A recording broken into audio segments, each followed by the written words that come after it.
Hey, what's up guys, it's Tim here, and today is an exciting day. We got our sewing instructions, got our materials cut out. We're going to get started on the back panel. So come along and I'll show you how to do it.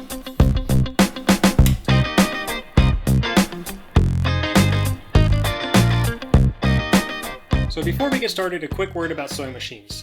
This is an industrial machine, but this is not needed to make this backpack. Most of the backpacks and gear that you see on my profile on Reddit were done on that domestic machine behind me. I use that for years. It's a great machine and I'm still going to be using it for parts of this backpack. The first thing to do is sew the lining to the mesh itself, and note that it's a 1/2 inch seam allowance.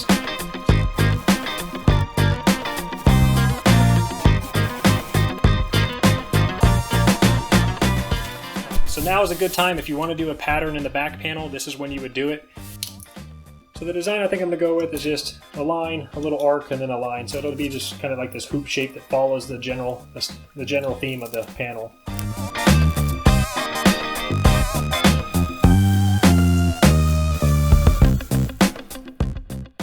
So using the bladder sleeve pattern, you notice that there's a double fold down at the top for the hem.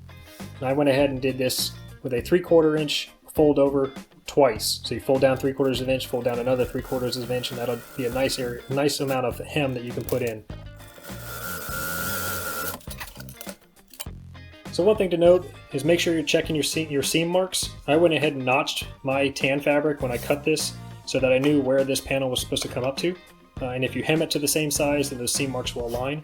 And again, down at the bottom, you see that this is a lot wider. We'll go ahead and pleat that as we sew it. And a pleat is really just a fold over.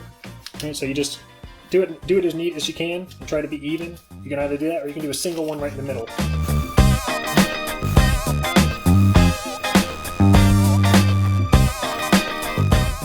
For the hydration hanger, I'm going to use this 1/2 inch nylon webbing. And I'll also use this for the exterior handle on the other side. Okay, so here you can see the exterior handle that I installed, and I put it underneath the yoke. So I do it at this step first. If you do it later during pack assembly, this handle will be on the top side of the yoke. So there we go, we've got our back panel assembled. We have a hydration pocket, we have the hydration hanger. On the opposite side, we put a design into the back panel and we put the exterior handle on. So now we're ready to move to the main body.